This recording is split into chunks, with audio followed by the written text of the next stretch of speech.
know, I know. I'm a little behind on doing this review and actually even seeing the movie. I actually just saw it like a few days ago. But just bear with me, I absolutely loved it. Let's get at it.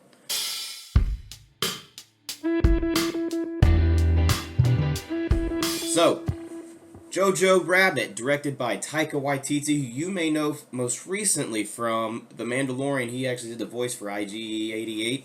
And he directed Thor, Ragnarok. Yep. That was out of this world. I think that's what really put him on the map. But either way, starring Roman Davis Johannes as Johannes Jojo Betzler. Taika Waititi as, you guessed it, Adolf Hitler. It's okay, it works. It's amazing. Also, Scarlett Johansson as JoJo's mother, Rosie. Thomasin McKenzie, excuse me, as Esla, the little Jewish girl hiding in the attic. Spoilers. Sam Rockwell as Captain Klenzendorf. Rebel Wilson as Fraulein Rom. And Alfie Allen from Game of Thrones, Greyjoy himself, as Finkel, kind of Captain Klenzendorf's little right-hand man, lackey, if you will. And Stephen Merchant as the Gestapo police, I guess, sergeant level, and he's like a little team lead. His name was Dirtz. Sure, yeah, we'll go with that, Dirtz. I'll start off by saying I absolutely love this movie. I was laughing most the entire time. Taika Waititi as Hitler is absolutely hilarious. I mean, you saw him as Korg in Thor Ragnarok, and just his cadence and his sarcasm and dry humor was just incredible. And we see a little bit of that in this movie as well. I mean, there's multiple scenes where he's offering this 10-year-old kid a bunch of cigarettes, and the kid eventually, after like the 6th time in the movie, he just blows up and he's like, "I'm 10, I don't want cigarettes." It's funny. You gotta see it. If you haven't already, I mean, I know it's been out for at least a year. It even was nominated for a few awards at the Academy. So, I mean, I don't know what took me so long, but, you know, we're here now. So, JoJo Rabbit. We follow this kid, JoJo. Well, yeah, his name's JoJo, yeah. And he goes to this kind of Nazi summer camp where some not so great leaders like Captain Klenzendorf are kind of in charge of. He's kind of a drunk at this point because pretty much the military is like, you're crap to us, go do this thing. So he's at this summer camp, and kids are kind of picking on him and bullying him because he's a little bit of soft. He's a little soft. He's a nice boy, but he has his what he thinks is his father's vigor for the Nazi patriotism. He has posters all over his wall about the Nazis and the SS and etc. So anyway, in this camp, these kids try and convince him to kill this live rabbit, and he can't do it. So that's where he dons the name JoJo Rabbit. A few moments after that, he comes sprinting in after a little conversation with his old imaginary friend, Adolf Hitler, who gives him a bit of encouragement. He gives him a few Heil Hitlers, and he takes off sprinting, grabs this grenade out of Captain Klenzendorf's hand, throws it as hard as he can. Unfortunately, it hits a tree, bounces right back at his feet, and blows him up. Doesn't die, but it messes his face up pretty bad. He's in the hospital, you know, for a few days, and his mom comes gets him.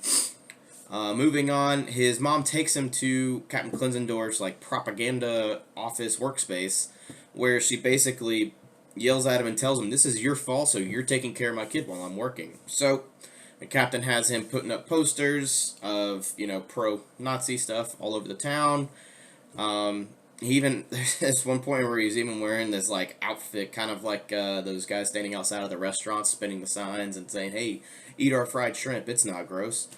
So he's doing that, and throughout this time, he's kind of miserable because he wants to be a part of the Hitler Youth, and he wasn't able to. You know, I mean, granted, he did get blown up by a grenade. I wouldn't want to do that either. But he's at his house. He's alone. His mom's at work. He hears something upstairs, so he goes and investigates. He thinks he's a big boy. And little did he know, he finds this little, like, secret panel door that's in the crack of the walls of his dead sister's room. He opens it to find this young girl who Thomasin McKenzie plays, Esla. She's a Jew in the attic. Little did he know, it was actually his mother who stowed her away. And Elsa convinces him, if you tell your mother, I'm going to tell her, or I'm going to reveal that, she's been hiding me, your mother will get killed, and etc. So she basically kind of blackmails and threatens him. So they have this agreement, hey, I won't tell if you won't tell kind of thing.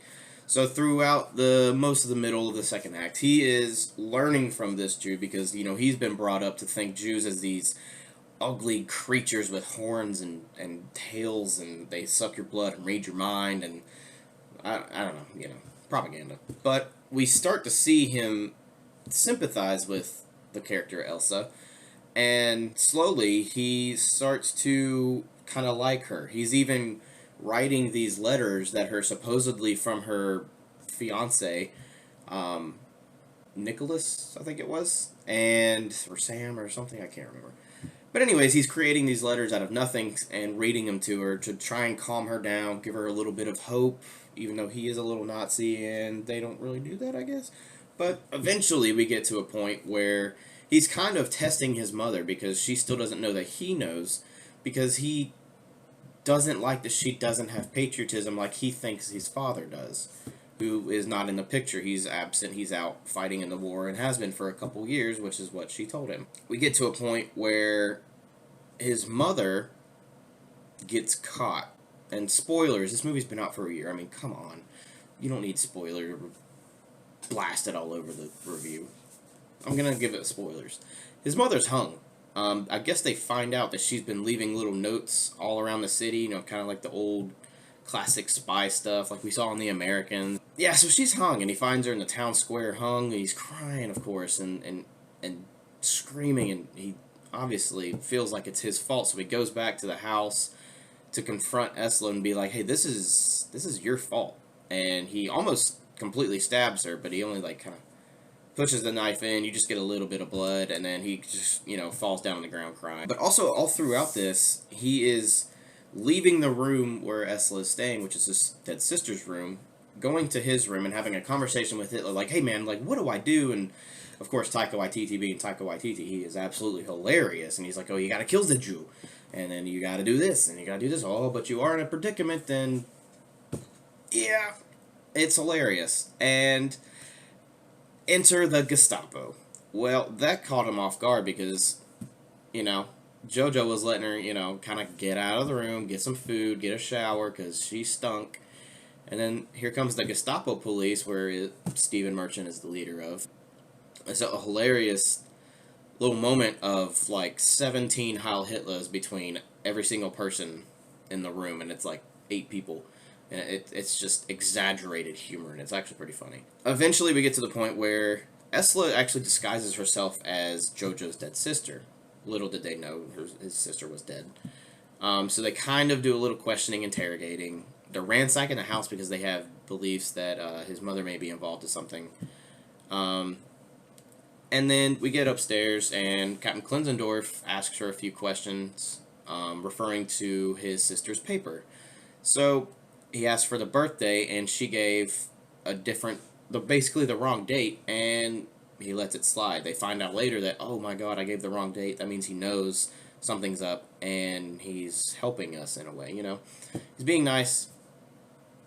And moving on from that, we get to a point where the Allies actually show up, Americans, British, and etc., all the Allies, from World War II, they show up, take over the city, and basically free everybody from the Nazi filth that they are. Towards the end, JoJo actually runs into his old pal Yorkie, who's this chubby little kid who actually was able to join the Hitler Youth, and he's just sitting there running around with a giant assault rifle, and he's all geared up, and he's ready to go. He's excited, and he's getting shot at, and he immediately turns around, and he's like, yeah, I'm out of here, I'm not doing this. So he goes and hides. JoJo actually gets caught by a few of the Allied members, and he's sitting next to Captain Klinzendorf, and they have a moment where Klinzendorf basically lets him know, hey man, I got you. So he acts like JoJo is an American, or he's not a Nazi, or he's a Jew. That's what it was. He acts like he's a Jew.